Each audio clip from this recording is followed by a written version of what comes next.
안녕하세요. 한때 미대생입니다.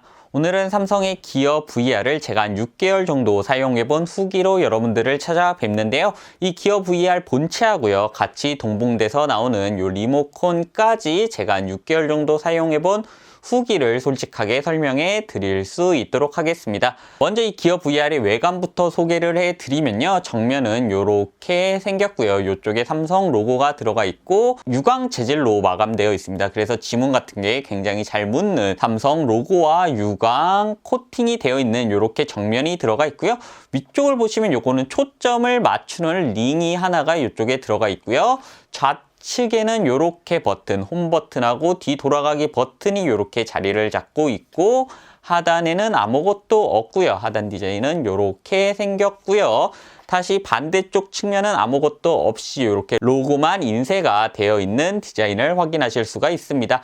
안쪽을 보시면 이렇게 되어 있는데요. 다른 중국산 VR 기기와는 다르게 여기 근접 센서가 있어서 이 기어 VR을 벗을 때는 화면이 나오지 않게, 화면이 일시 정지되게끔 약간의 편의 기능이라고 불릴 수 있을 만한 접근 센서가 이렇게 들어가 있습니다. 이 렌즈는 이렇게 들어가 있는 제품이다라고 보시면 됩니다. 외관적인 측면에서는 이 기어 VR이 다른 중국산 VR들과 별 차이가 없고요. 조금 소소하게 좋은 게 있다고 한다면 이 커버인데요. 이 커버.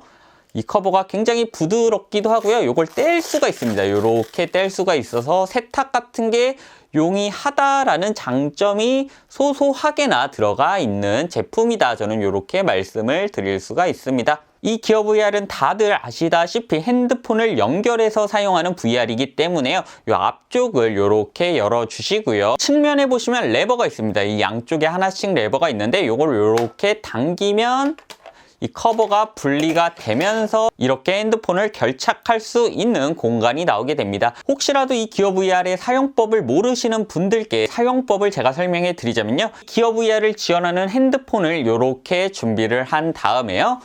케이스를 무조건 벗겨 주시고요. 이쪽에 보시면 USB-C 타입 홈이 있습니다. 여기 USB-C 타입 홈에다가 이 핸드폰의 USB-C 타입 홈을 그대로 맞춰서 이렇게 껴주신 다음에 이렇게 덮고 이걸 닫아주시면 사용 준비가 끝나게 됩니다. 이렇게 핸드폰을 삽입한 상태에서 뒤로 돌려주시게 되면 안쪽에 화면이 들어오는 모습을 확인하실 수가 있는데요. 이렇게 결착을 해주시면 기어 VR 사용 준비가 끝나고요. 이렇게 머리에 써서 사용하시면 된다. 굉장히 간단하고 심플한 구조의 제품이다 라고 저는 설명을 드릴 수가 있습니다. 다음으로는 컨트롤러를 좀 설명해 드려야 될 것 같은데요. 컨트롤러 같은 경우에는 이쪽에 볼륨 업, 다운 버튼이 이쪽에 자리를 잡고 있고요. 여기 이제 측면에 들어간 것과 거의 동일하게 측면에 들어간 홈 버튼과 뒤로 가기 버튼과 거의 동일하게 뒤로 가기 버튼과 홈 버튼이 이쪽에 자리를 잡고 있습니다. 뒤로 가기 버튼, 홈 버튼. 위쪽에는 터치 패드가 자리를 잡고 있는데요. 지금 이렇게 눌러지는 소리가 들리죠? 상하 좌우 터치 패드와 더불어서 누를 수 있는 방향키가 이렇게 자리를 잡고 있고요. 이 뒤쪽으로는 트리거가 이렇게 아주 잘 눌리는 트리거가 자리를 잡고 있습니다. 이 리모컨의 사이즈는 굉장히 좀 작아서요. 한 손으로 이렇게 쏙 들어오는 크기다라고 말씀을 드릴 수가 있고요. 버튼이나 이런 것들의 그 눌리는 감, 버튼감들은 굉장히 좀 좋은 편이다. 저는 이렇게 말씀드릴 수가 있습니다. 이 터치패드도 굉장히 부드럽게 인식을 잘 하고요. 이 리모컨은 배터리로 동작을 하는데 이 뒤쪽을 이렇게 열면 AA 사이즈 배터리 2개를 이렇게 넣는 전원으로 동작을 하게 됩니다. 이 기어 VR은 핸드폰을 이렇게 결합을 해서 사용하는 방식이니만큼 단점이 없을 수가 없는데요. 첫 번째 단점을 말씀을 드리자면요. 이 핸드폰과 이 기어 VR의 인터페이스가 소소하게 굉장히 좀 불편한 점이 많습니다. 예를 들어서 제가 이렇게 핸드폰 결합부를 열고요. 이 핸드폰을 잠금을 해제하지 않은 상태에서 그대로 이렇게 결합을 하고 기어 VR을 사용한다고 한다면요.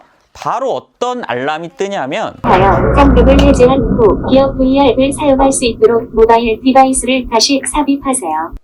지금 방금 들으셨겠지만 잠금을 해제한 후에 기어 VR을 사용하라고 이렇게 안내가 나옵니다. 네, 이렇게 알람이 떴을 때 이 기어 VR을 다시 실행시키기 위해서는요, 이 제품을 뒤로 이렇게 돌리고 이걸 다시 열고 핸드폰을 뗀 다음에 이렇게 알람이 뜬 걸 해제를 시키고 잠금을 해제한 후에 다시 핸드폰을 끼고 닫고 다시 기어 VR을 활성화를 시켜줘야 되는데요. 이렇게 잠금이 걸렸을 때 이 리모컨으로 잠금을 해제할 수 있는 방법이 없다 보니까 깜빡하고 잠금을 해제하지 않고 이 기어 VR을 결합시킨 상태에서는 이걸 벗고 잠금을 해제하고 다시 끼는 이런 번거로운 과정을 거쳐야 되는 거죠. 잠금이 되었을 때 이 리모컨으로 해제할 수 있는 소프트웨어 같은 게 있었다면 기어 VR을 훨씬 더 사용하기 편하겠지만 그런 것들이 없기 때문에 이 기어 VR을 사용하면서 굉장히 좀 귀찮은 경우가 많았고요. 유기적인 소프트웨어 결합이 기어 VR에 없다는 게 저는 첫 번째 단점이다, 이렇게 말씀을 드릴 수가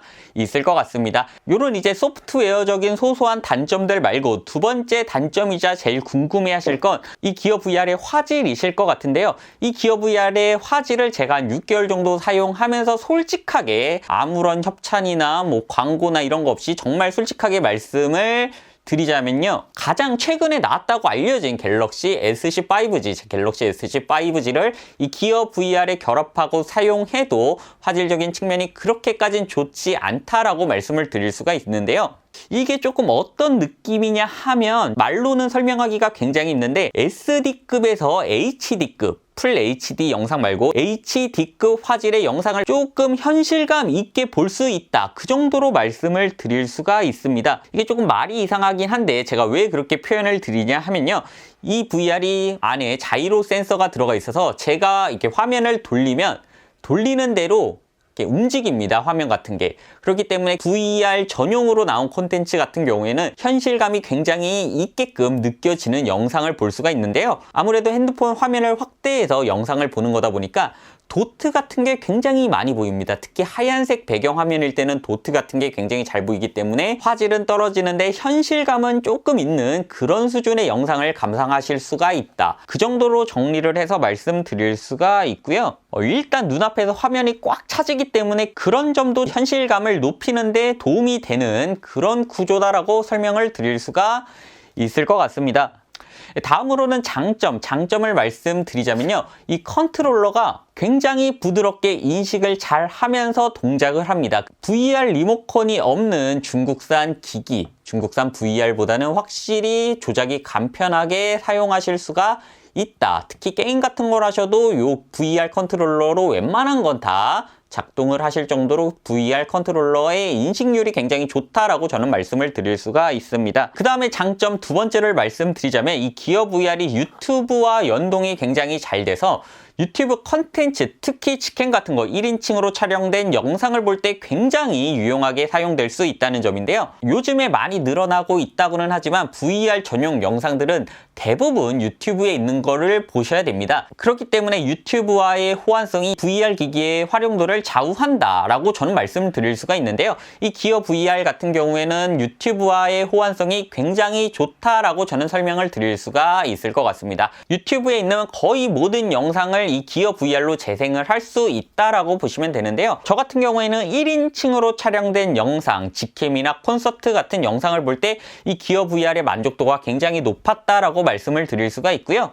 저도 솔직히 이 제품을 산 다음에 기어 VR을 많이 사용하진 않았습니다. 한 일주일에 한 번도 안 쓰다가 최근에 좀 많이 쓰고 있는 게요, 이 제품이 유튜브와 호환성이 굉장히 잘 된다는 걸 알고 유튜브 영상을 기어 VR로 시청하면서 활용도가 굉장히 올라갔다고 정리를 해서 말씀을 드릴 수가 있을 것 같습니다. 네, 종합해서 말씀을 드리자면요, 이 기어 VR은 솔직히 모든 분들께 다 좋은 제품은 아니다라고 저는 말씀을 드릴 수가 있을 것 같습니다. 영상의 종류에 따라서 이 기어 VR로 보는 게 좋은 영상도 있고요, TV나 모니터로 보는 게 좋은 영상도 있고요, 영상에 따라 이용하는 콘텐츠에 따라서 이 기어 VR의 활용도는 정말 극과 극으로 나뉠 수가 있다, 저는 이렇게 좀 말씀을 드릴 수가 있고요. 나는 VR을 그냥 체험만 해보고 싶다, VR 느낌이 어떤지 정말 궁금하다 하시는 분들이나 나는 공연이나 직캠, 콘서트 영상을 유튜브로 많이 본다 하시는 분들은 이 기어 VR을 구매하셔서 사용하실 경우에 굉장히 좀 만족하실 수가 있겠지만 나는 TV 광고에서 보는 듯한 불꽃놀이를 본다거나 뭐 정말 생생한 느낌의 여행을 가고 싶다거나 하시는 분들은 이 기어 VR을 사용하실 때 굉장히 후회하실 수도 있다라고 저는 확실하게 말씀을 드릴 수가 있습니다. 네, 그리고 이건 좀 제 개인적인 느낌이긴 한데 이 기어 VR을 좀 오래 사용하다 보면 눈에 굉장히 피로감이 많이 옵니다. 한 30분 정도가 이 기어 VR을 활용할 수 있는 최적의 시간이다라고 저는 말씀을 드릴 수가 있고요. 이걸 이제 굉장히 오래 1시간이나 2시간을 사용하시겠다라고 마음을 먹으신 분들께 이 기어 VR이 좀 좋지 않은 대안이 될 수도 있다. 저는 이렇게 정리를 해서 말씀을 드릴 수 있을 것 같습니다. 오늘 제가 준비한 기어 VR 6개월 사용 후기 영상이 기어 VR을 구매하시려는 분들이나 기어 VR에 대해서 궁금증을 가지고 계셨던 분들께 조금이나마 도움이 되어드렸으면 좋겠고요. 저는 다음에 조금 더 유용한 콘텐츠로 찾아뵐 수 있도록 하겠습니다. 감사합니다. 저는 한때 미대생이었습니다.